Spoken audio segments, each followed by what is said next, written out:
Hello, screenwriters, and welcome to Writing for Screens, the screenwriting step-by-step project, episode number 59. My name is Glenn Gers. I am writing for screens right in front of you here every afternoon, Monday through Friday, if I can make it, at 3 p.m. Pacific Standard Time.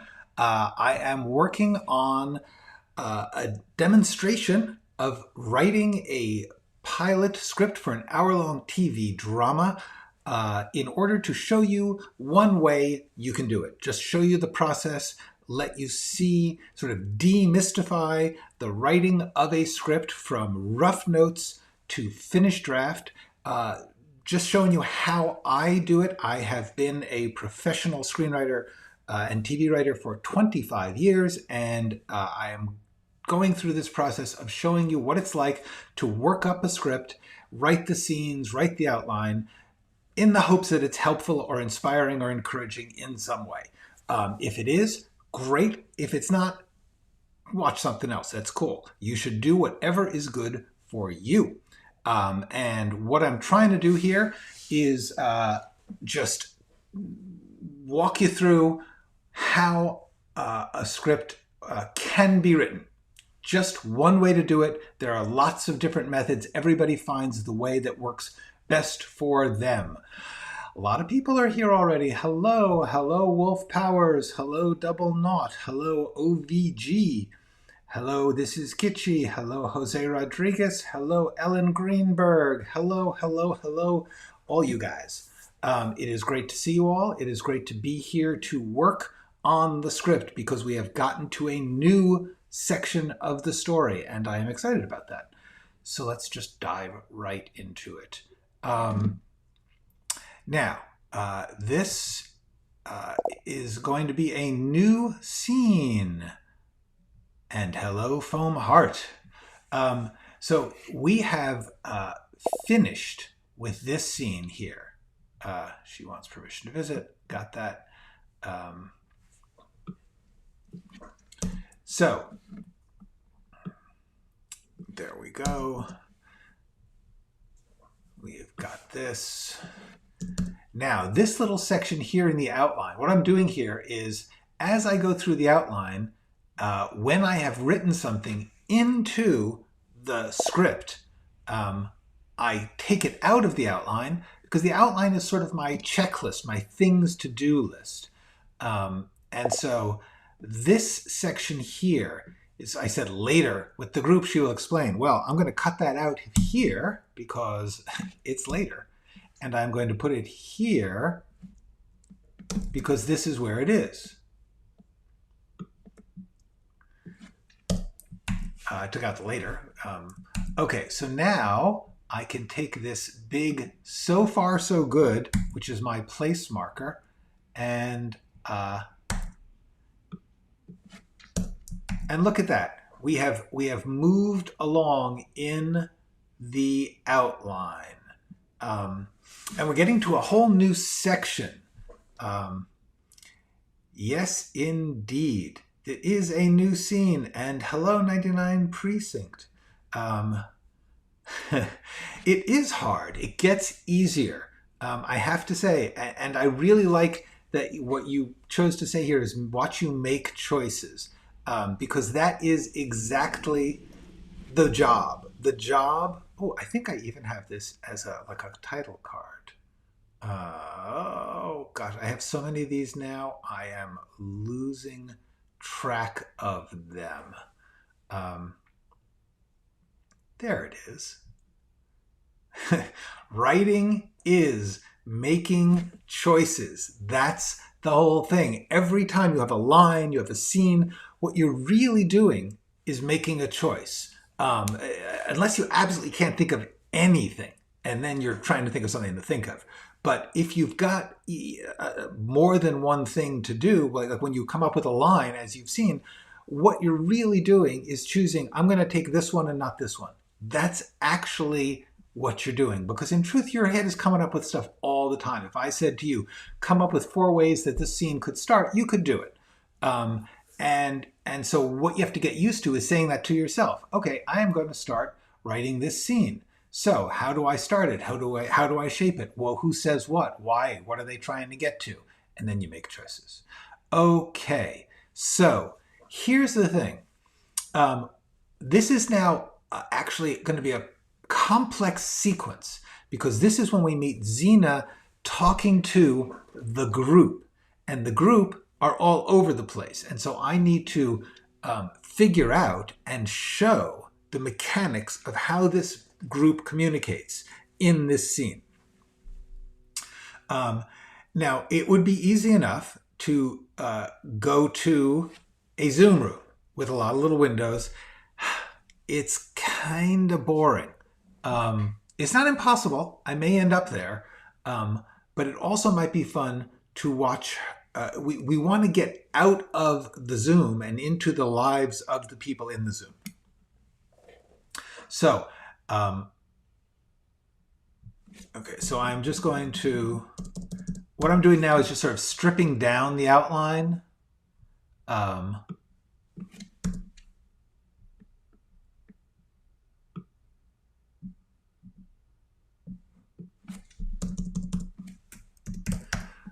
So that I can just focus. This is sort of a way that I talk to myself, is by cleaning up the outline. I'm sharpening what I have to get done. And that, because that's really the case here, is that what I've got here is Xena is still home. She is trying to win the team over to her plan. That is the goal of the scene.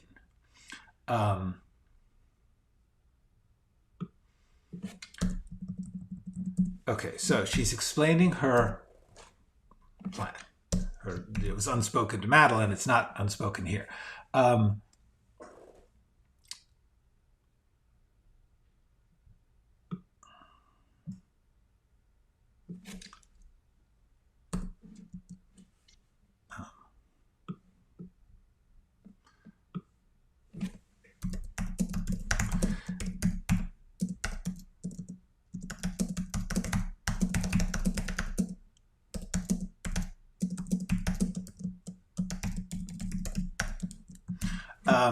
Okay, so you see how what I've done now is I've taken this, there was a big hunk of outline, and I've tried to strip it down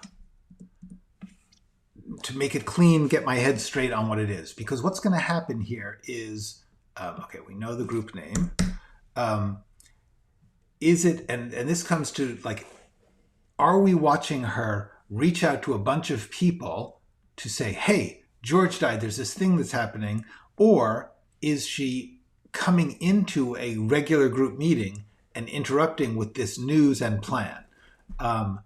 There are pluses and minuses for each side. You know what I'm going to do? We're going to go, we haven't done this in a while, we're going to go to the notes. And we are going to Xena and the group on Zoom. That's our topic for today. She brings this up in a regularly scheduled Zoom group, or she's sending out the bat signal. Emergency. So, like, basically, the two ways that we could do this is we could just cut right into a Zoom room. People are talking, blah, blah, blah. They're talking serial killers in general. Her window opens up and she says, hey, hey, guys, and this is a thing. And then we just cut between them. That has the advantages. Zoom Pro has the advantage of being quick and fairly accessible. It also just, but to me, it just feels too easy. Like, okay, guys, we're now doing some exposition. We are now introducing something. And honestly, just doing a Zoom room, it's not that dynamic for a screen story. It can be okay. You can manage it, especially if you get If so, the thing you have to do is cut into their lives ASAP.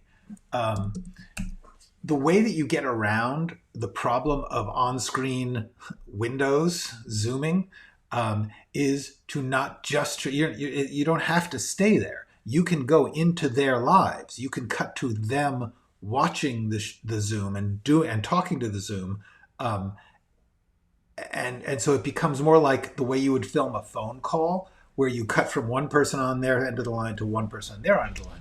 That's actually a really cool thing. You often get a lot of great drama and dynamics in a phone call.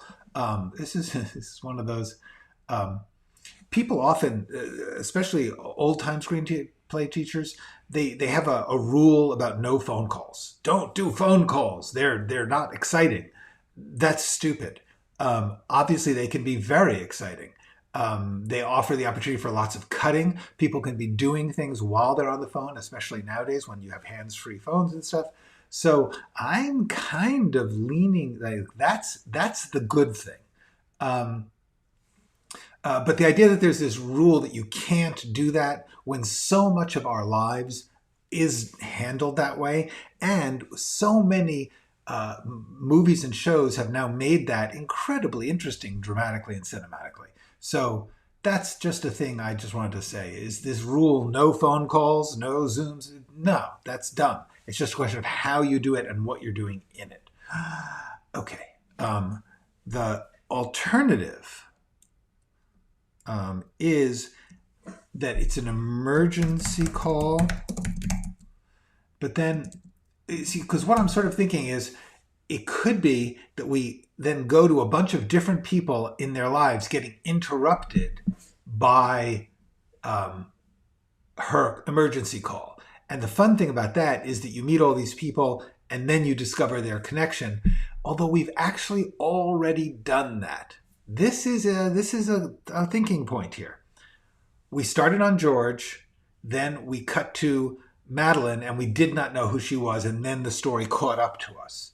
And that means that we've already played that trick. We've already done that type of dramatic move.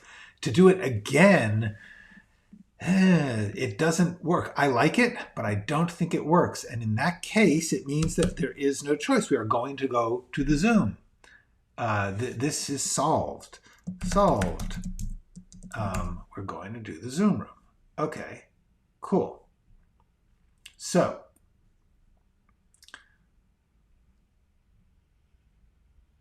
all right. So, introduce the Zoom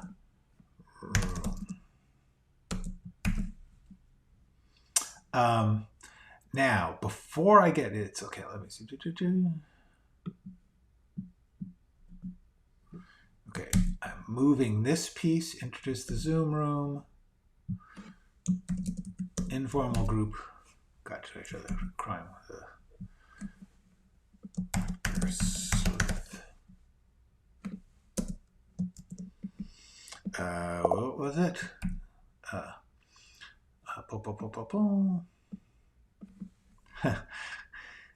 Okay, I'm going to be a little gossipy here. Yes, I actually liked Unfriended. I haven't seen number 2. I know, actually, I heard good things about it from within Blumhouse, but then they dumped it a little bit. Okay, I've worked a fair amount with Blumhouse. And one of the things that Blumhouse does, many good companies do this, if they have a lot of things in production, like Pixar and other companies like that, what they'll do is they will have sort of what they call Braintrusts, where they bring a lot of other filmmakers in to watch a rough cut of something and talk about what it needs, where it could go, stuff like that. I was actually in the Braintrust on Unfriended, which was a really cool experience because it is a remarkable way of telling a story, it's fascinating to think how much you can read the thoughts of a character by watching what they're doing on their screen. That was, I think, brilliant and brilliantly done. The problem for me, and this is where I get gossipy, is and it's kind of, I don't know, this could actually just say bad things about me, but in this room full of writers and directors who had all worked on various horror projects, they were saying, like, what do we do? We got a sort of weak spot in the middle towards the end.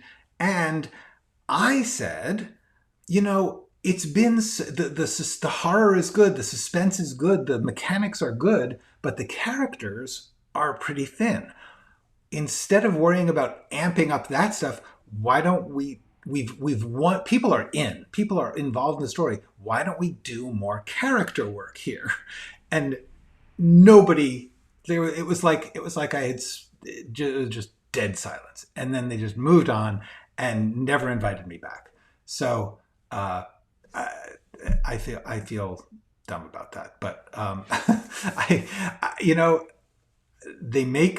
they make movies that work, and I can't say they don't, but in that sense, I did not fit in very well, apparently. Anyway, so yes, Unfriended, my bit of gossip about Unfriended. And yeah, I liked Unfriended. I thought it was really cool. And I just wished it got a little richer in terms of character. But that is often my wish for entertaining stuff. Yeah, I'm big on the idea of blending, of like you use the murder mystery to get to the character stuff. That's where the joy is for me, is to have both, not just to have some artsy character film where people don't do anything, but to have the character stuff of an art film in the fun of a horror film. Okay.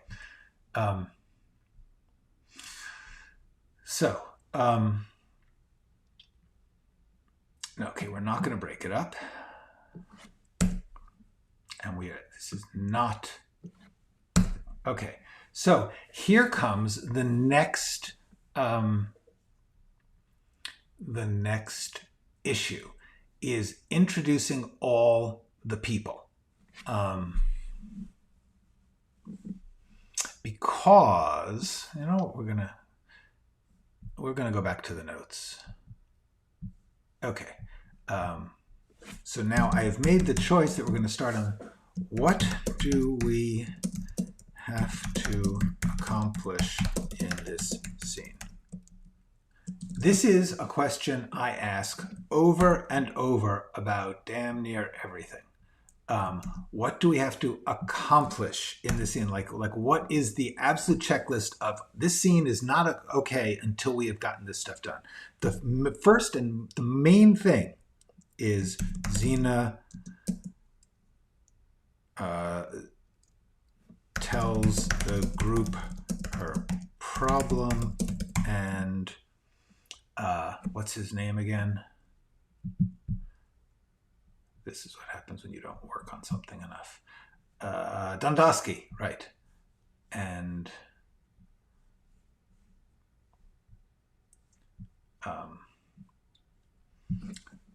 Dondosky comes up with a plan. Now, that is the core of it, but we also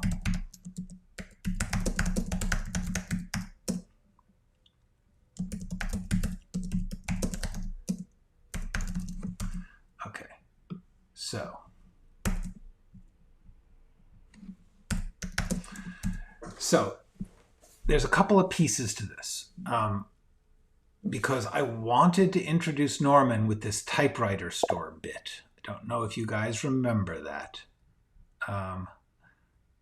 Yes, yeah. It's the problem of most genre work. The problem is that most people who do a genre, sometimes they are so into the genre that they forget the rest of the use of the art. Anyway, Screenwriter teaches us to find more than 7 ideas when you brainstorm to avoid cliches. Do you like that? Nah, not really. Here's the thing about something like that. First of all, I could easily come up with 7 cliches. That would not be hard. Second of all, the the the idea that yeah, any kind of absolute rule like that is troublesome. Here, the rule is, again, come up with 7 ideas at least when you're brainstorming to avoid cliches. I think the easier thing would be to say brainstorm and try not to and try to get past the cliches. This is actually an important thing about brainstorming. When you brainstorm, you have to let in the cliches. You have to let in everything. You just have to also make sure that you push past the cliches. The way to do that is to push yourself to be a little crazy, to go into some. Do I have this? No, I don't. I did a video on brainstorming. I'm gonna put it up here since it's the easiest thing. Hold on.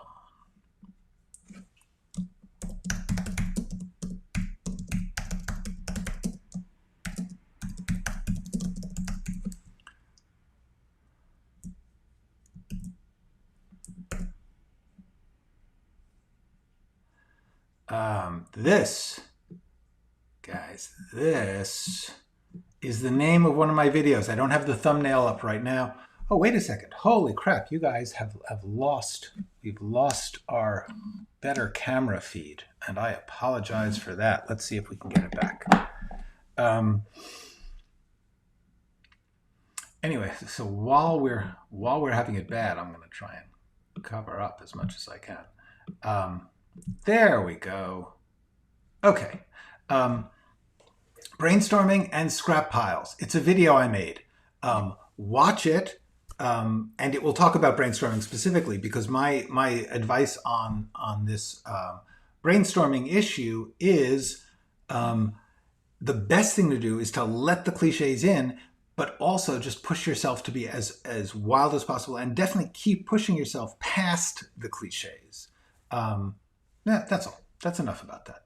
Enough. Okay.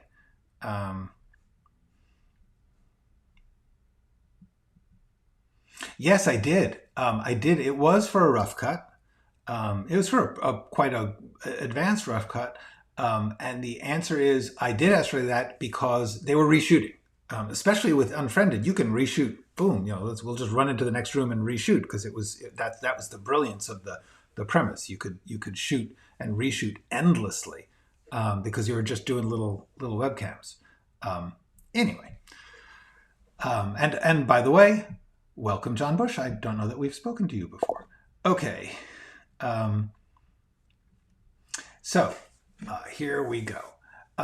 Let's get back to this issue, which is, oh, look at that. My circle has, I've just damaged my whole deal here. I don't know how this happened. I don't want to bother fixing it right now, so we're just going to leave this in a square for now. Anyway.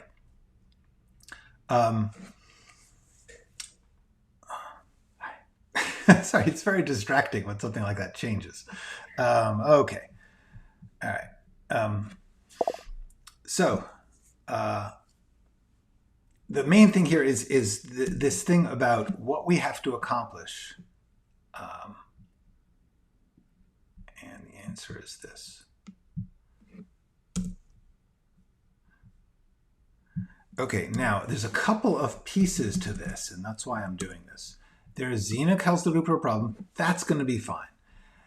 When Dondosky comes up with the plan, here's my thought. When Zena tells the group her problem, is she intending to ask, is she like saying like, gee, I wish someone could just go and break in, or does Dondosky come up with that plan?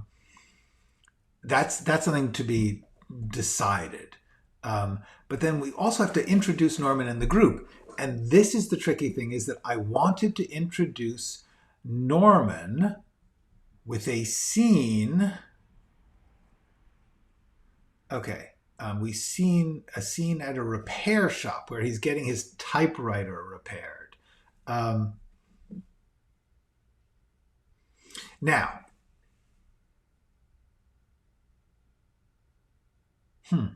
okay, so let's work on this part. Introducing Norman. Originally, I wanted to have a scene where he was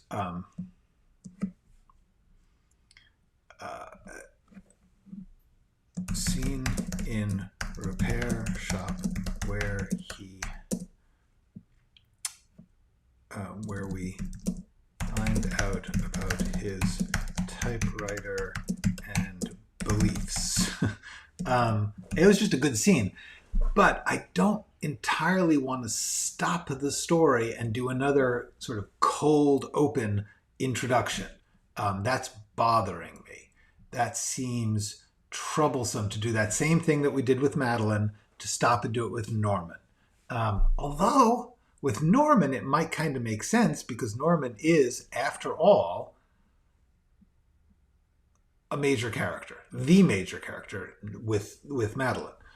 Norman, Madeline, Xena, that's our big three. So is it okay to stop now, which is where we have Xena? Last time we saw, Xena was getting frustrated. She got hung up on by Madeline. And that is interesting. That is a puzzle. Because if we don't do that, we need to go to the we would have the group, we'd have the Zoom group, and then we would cut into everyone's lives. And as we were cutting into their lives, we could actually cut in, like Norman could be at the typewriter shop while he's doing the Zoom. He could be like Zooming from his phone, which would be kind of fun because it would suggest that he is technologically savvy. It's not that he can't do it, it's that he doesn't like it. So we have a choice.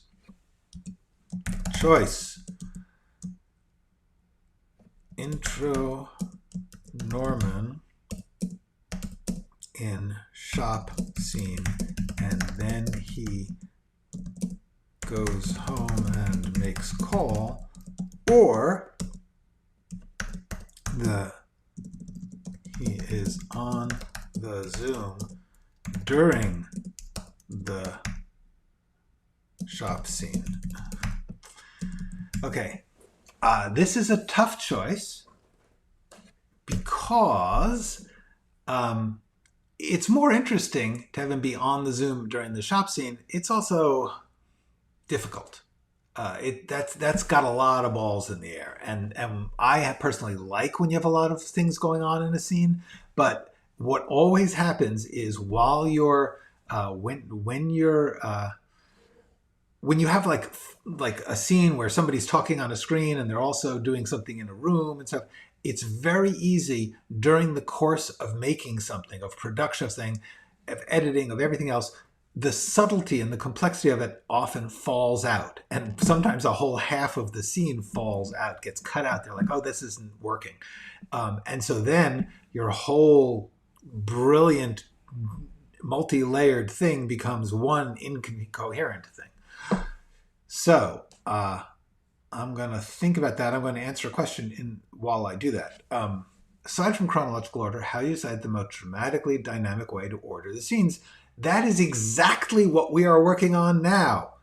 So therefore, let's see how we do that. Okay, this is driving me nuts. Hold on, let me see if I can. All right. Okay. So yes, how do you do that? That is a damn fine question. What I'm trying to do is sort of step back from the in the scene moment and think about the big picture. That's why we're going to the notes and the outline. By going back, that's, to me, that's how you do it. You go back into the outline. You go back into the thinking about the flow for the audience. Like, okay, they just saw this, and they saw this, this, and this. This is where they are on the train that I am, the roller coaster that I am putting them on, and they've had this little bump, and now we're going to swerve over that way. That's how I think that we're taking the audience on a journey. Because when you go into a story, when you enjoy any kind of screen story, you're being traveled, you're being moved from scene to scene, and then you're conscious of the fact that someone is choosing what they are revealing for you, and that's part of the fun. So you want to supply that fun. Yes, that's what I'm thinking. The fun is if Norman's in the call, it gets complicated, and that can be funny. That can be revealing. But is it too complicated?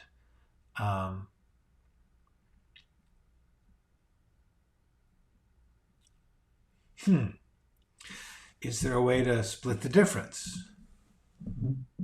To have or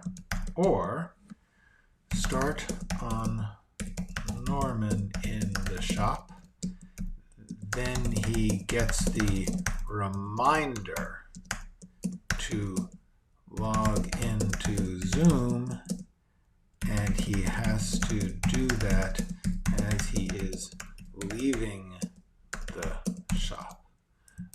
Okay, that's sort of a compromise between them. The thing I don't think works is, okay, I think we can rule out the idea that we start on the Zoom and then have Norman have the shop scene after. Once the Zoom happens, a bad thing happens in the end of the Zoom. Dondowski makes his plan to rob Madeline. At that point, we can't stop and introduce a character. Norman has to be on the case. He has to be upset. So therefore, we can rule out Zoom, then shop. Which leaves us with, we could do this choice, these choices. Yeah, okay. So I ruled out something that I wasn't considering. Isn't that just perfect? Excellent. Yeah. All right. So I'm going to this is how I do this. I'm just going to keep repeating, like working on it, talking to myself on the paper. Okay, so we have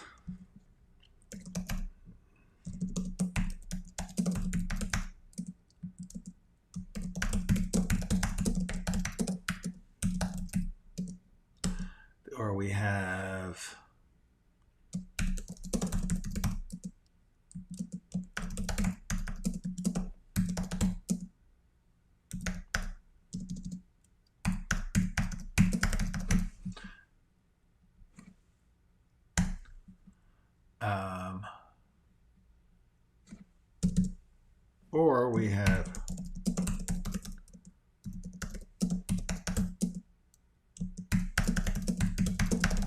all right, so this is our three choices. And when I look at the three choices, there's just really no choice. And this is why I like this process, guys. This is actually useful. You are seeing me not know, literally, I came into this not knowing how to do this, and now I am making choices. Hold on, where is it there? Okay, writing is making choices, and that's what we are doing.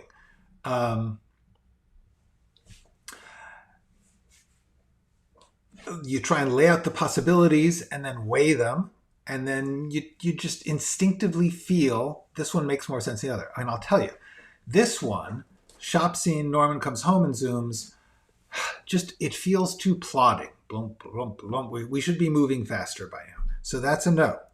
No. This one, it seems kind of fun because this one seems way dangerous. I have done scenes like this.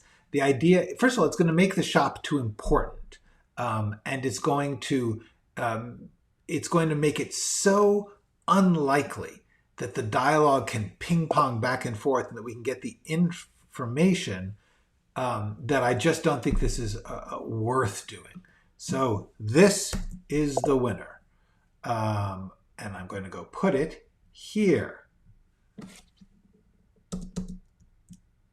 Actually, it goes here. Boom. No, that's wrong. Hold on. Let's go here and copy this time properly, and there. Okay, so I have my plan. This is the plan. Okay. I'm going to pause for a second to read all these notes that have been coming. Okay. Yeah, got that. Okay. The difference between exposition and foreshadowing. That is a good question that I will answer another time. I will simply... Okay, I screenshotted that. Okay. Clear close shot of Norman without any introduction. Then as he continues to speak, we will get a wide shot of the repair. Yes, this is a very useful thing. Don't worry too much about how they shoot it. You cannot tell them how to shoot it. I mean, you can, but first of all, it slows down the read so badly when you're reading this shot, that shot. You want to be alive in the moment with the characters. You want to feel like it's happening and that you care about these people and their lives. And every time you talk about a shot, unless it is incredibly important storytelling, like by revealing, like by cutting out wide, we discover he's actually in the North Pole. You don't want to ever, you try not to use camera directions or editing directions. And the other reason is they're not going to do it. Honestly, it's their job. It's very hard to remember this, but as a writer, it is not your job to pick out shots or cuts. It's just annoying and insulting to the people who have to do it. If they really want your opinion, they'll ask you at some later point. Yes, this is exactly a mathematical formula, if then. That is exactly correct. That is very often how you make creative choices, except it's if then this feels fun. And that's really the point. I cannot emphasize enough how much of this process is getting comfortable with, I like that, I don't like that. That's important. I'm actually going to be shooting a video next week on this very topic, so it's hot off the presses here. But yeah, that is it. You are both being incredibly rational, and honestly, there is no right answer to whether or not we use this choice or this choice or this choice. These choices are all possible. There is an argument for each one, and the argument for each one often comes down to, I feel like this will work. I could make any one of those work. That's not the question. It's not like, oh, that won't work. By the way, you get this a lot. People go, oh, that won't work. Bullshit. Very, very rarely will something is absolutely impossible. There's usually a price, which brings me to another one of my favorite things. Everything is a choice, and every choice has a price. You can do this, but it might be boring. You can do this, but it might be confusing. You can do this, but it might be repetitive from the last scene. Those are all, and you play that game, but it is a game, and you are choosing based on your desire, your instinct, your taste, because that's what an artist does. Okay, so back to this. Okay, John Bush, oh, hi. Love your vids. Yay. I'm still playing catch up. That's okay. No problem. You are welcome. You are welcome. All of you are welcome live or on tape or tape. Remember tape? Okay. I wouldn't put a Zoom call on my show. That's exactly right, Andrew. You don't have to. That is my point. Everyone does it their own way. I was considering other possibilities, was that we saw a series of calls where Xena was calling people and asking them individually for help. That's actually another possibility. The reason that I didn't want to do that was because then they won't know what the other one says, and there's less of a sense of the group having a meeting. Well, look at that. We got to the end of the comments. I have figured out the plan. So, okay, now having figured out this plan, I'm going to conform my outline to it so that I can start tomorrow with the correct, the outline in the right shape. Here we go. Okay, so boom. Meet Norman Murch. Boom, boom. Okay, so now what's happening is we're going from Xena to this. Okay.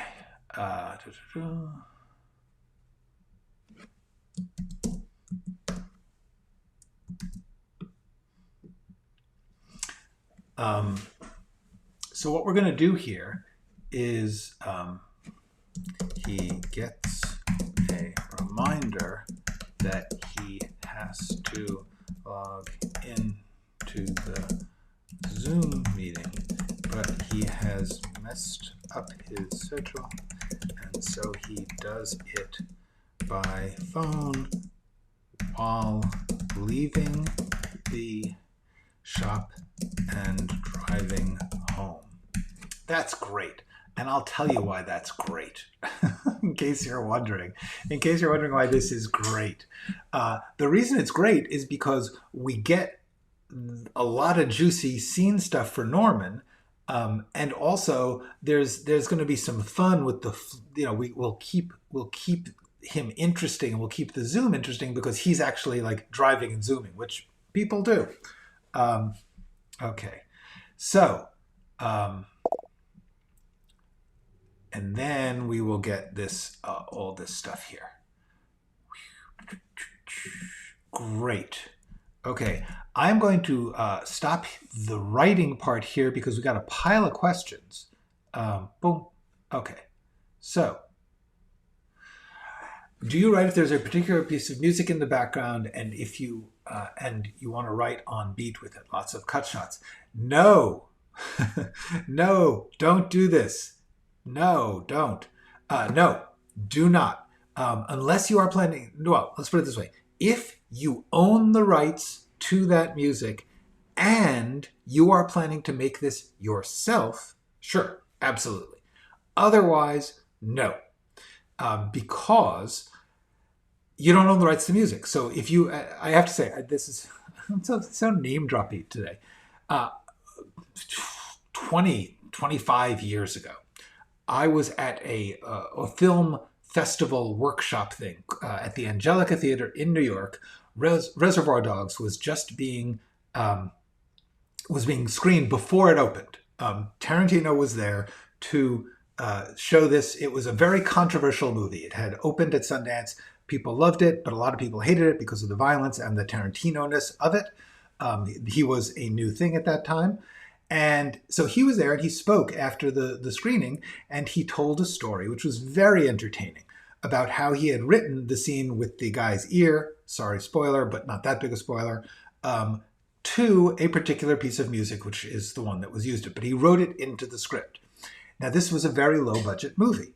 And when they went to the company that owned the rights to that music to get the music, they saw that it was in the script.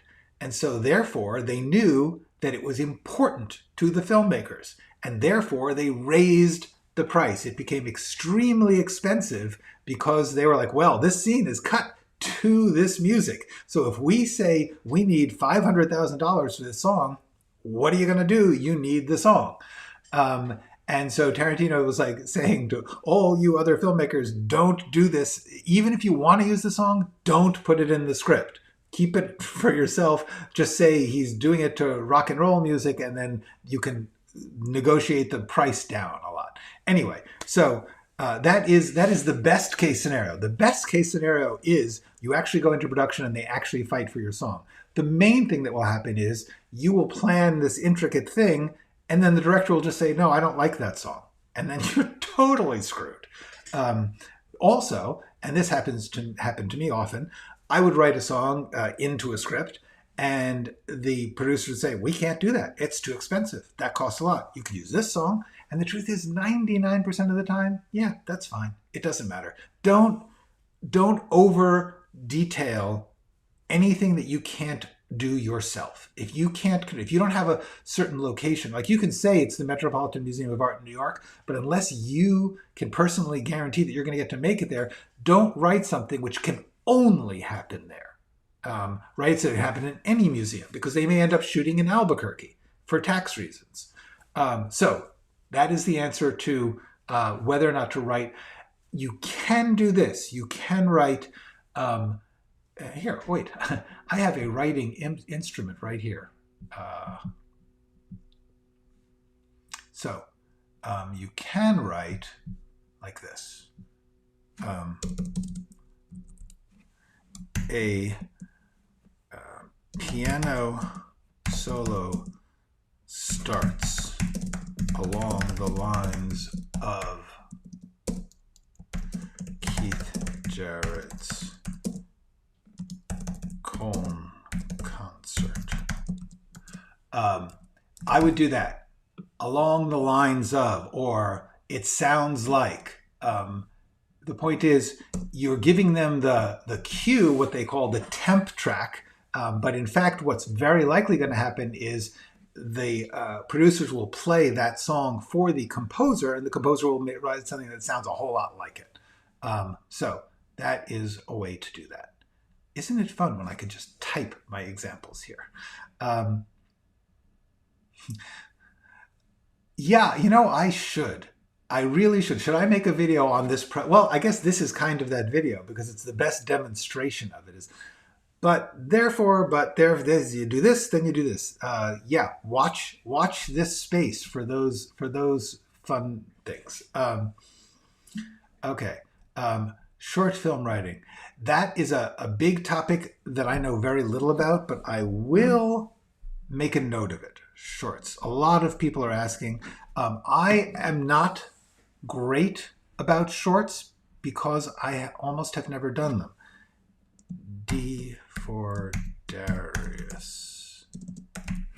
There is, however, this guy, I do not know offhand his link. I'm gonna look this up while we speak, and I apologize.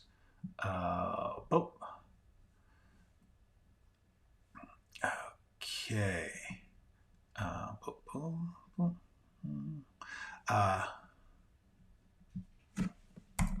Oops. Sorry, I'm in the wrong place. Anyway, I'm not going to find this. I thought I would find it, but I can't find it.